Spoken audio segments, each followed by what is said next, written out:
onları əhatə edən aləmə münasibəti müxtəlif olur. Bu da ona təsir edən amillərlə bağlıdır. Düzdür. Carl Jung'a aiddir hər ikisi bunlar. Bəli. İnsan müəyyən şəxsiyyət növlərinin əlamətlərlə dünyaya gəlir. Biri biyoloji konsepsiyadır, biri sosioloji Yox, konsepsiya. biyoloji, sosioloji deyil. Hər ikisi Carl Jung'un nəzəriyyəsinə aiddir. Ekstravert, introvert. Biz indi bura elə bir cümlə qoymalıyıq ki, o da Carl Jung'a aid olsun. Aydındır müəllim? Ona aid ona görə bir dəqiqə müəllim. Burada verilən müəllim Carl Jung'un Nəzəriyyələrinə aiddir. Bəli, o ayırdı ekstravert, introvert, düzdürmü? Hər ikisi Carl Jung'a aiddir. İndi biz bu sual işarəsinin yerinə elə bir cümlə qoymalıyıq ki, bu da Carl Jung'a aid olsun. Aydındır? Aydındır müəllim. İndi oxuyaq görək hansı Carl Jung'a aiddir. Anı oxuyun zəhmət olmasa. Şəxsiyyətin tiplərini müəyyənləşdirmək üçün əsas diqqət insanın öyrənmə tərzlərinə yönəlir. Carl Jung'da var idi öyrənmə tərzləri, vizual. Yox idi bu. Biz bunu harda eşitmişdik? Bu nəzəriyyə. Öyrənmə tərzlərini biz keçəcəyik, hələ biz onu keçməmişik. İnsan var vizual öyrənir, aydal öyrənənlər var eşidərək. Bu öyrənmə tərzlərini keçəcəyik. Carl Jung'da öyrənmə tərzləri yox idi. Bir də öyrənmənin hər intellekt tiplərində də biz keçmişdik ki, hərənin özünə məxsus intellekt tipi olur, öyrənmə müxtəlifliyi olur. Gardner'də idi mənim. Bəli, Gardner'də də keçmişdik onu. Aha. Öyrənmə bir neçə şərtin nəticəsi olaraq ortaya çıxır. Bu hansı nəzəriyyədə idi?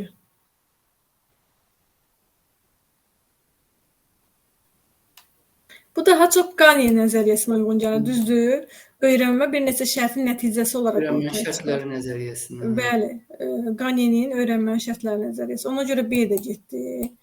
C-ni oxuyun zəhmət olmasa. Müəllim təlim zamanı fəaliyyətini şagirdlərdə hansısa şəxsiyyət tipinin inkişafına yönəltməlidir.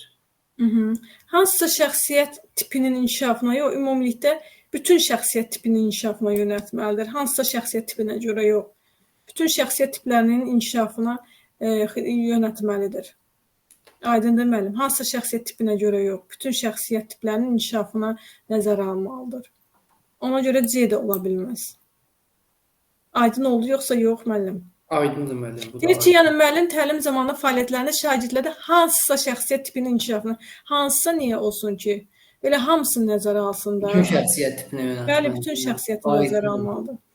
D-ni oxuyun zəhmət olmasa. Bəzi şagirdlər müəllimin jest və mimikalarından stimul alır. Bunu necə düşünürsünüz müəllim?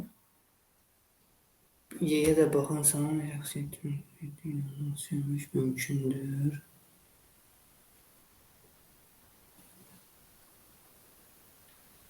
D-yə bunlar qaldı.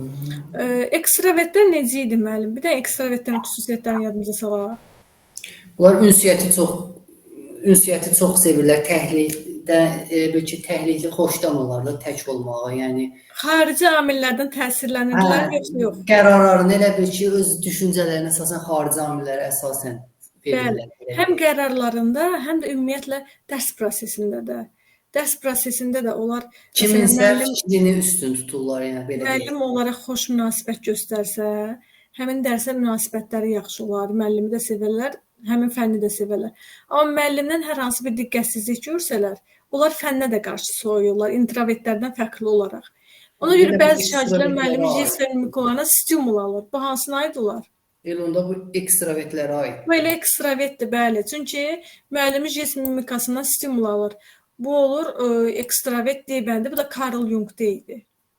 Bəs Y-də nətəri insanlardan hər iki şəxsiyyət tipinin xüsusiyyətlərinə eyni anda rast gəlmək mümkündür. Bu Carl Jung deyirdi müəllim. Bu Hans Eisberg idi, o ambivert tipi, o hər ikisi. Orada həm ambivertlərdə həm ekstravert var, həm də introvert var. Hər ikisi cəmlənir. O da Carl Jung'un deyil. Bu da düzdür. Ona görə deyirəm ki, bu da düzgün fikirdir. Bu düzgün fikirdir, amma Carl Jung'a aid deyil bu. Carl Jung'da yalnız ekstravert və introvertdir.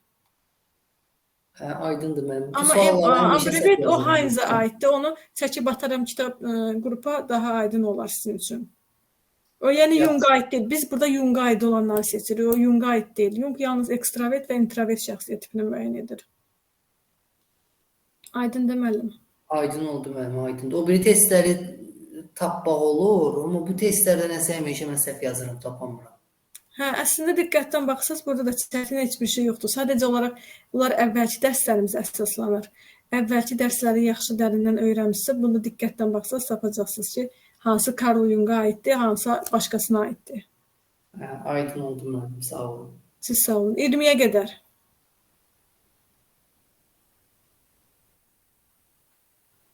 %20-yə qədər yoxdur müəllimlər.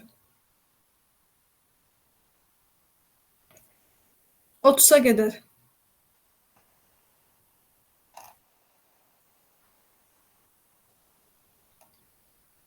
Test işləməmisiniz.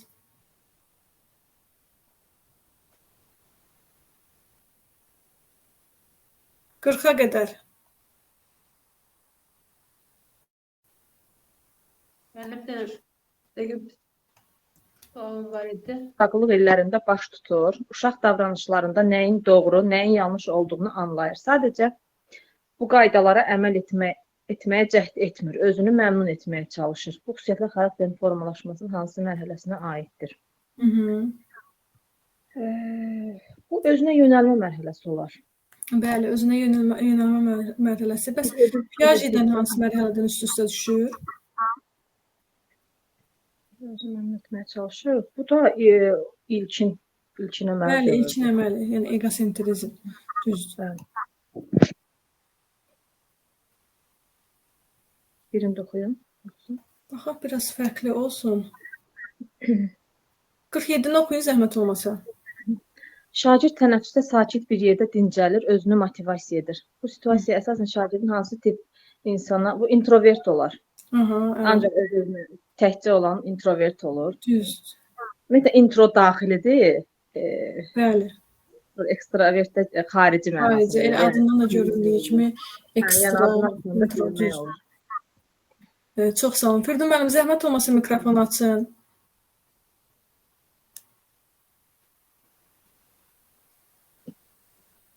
Eşidirəm müəllimə. 48-ci oxuyun, zəhmət olmasa.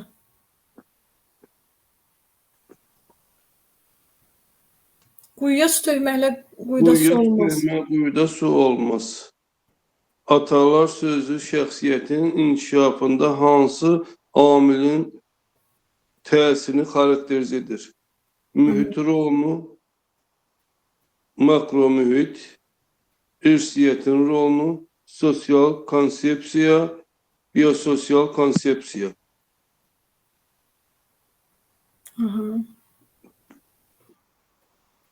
Çox güman ki, burada quyuya su tökmək, quyuya su olmaz.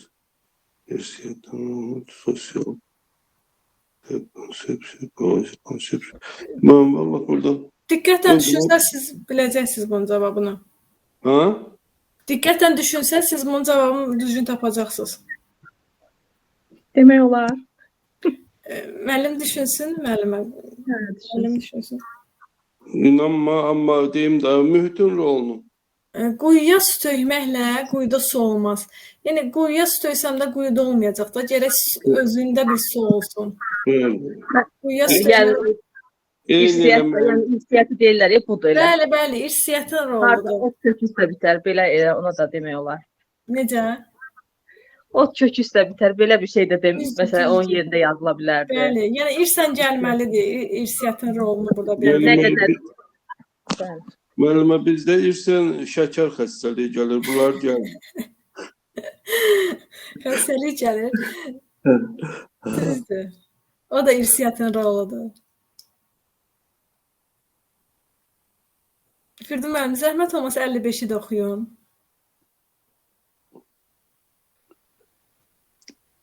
Sual işarəsinin yerinə yazıla biləcək ifadəni müəyyənləşdirin. Bu məsələnin əsas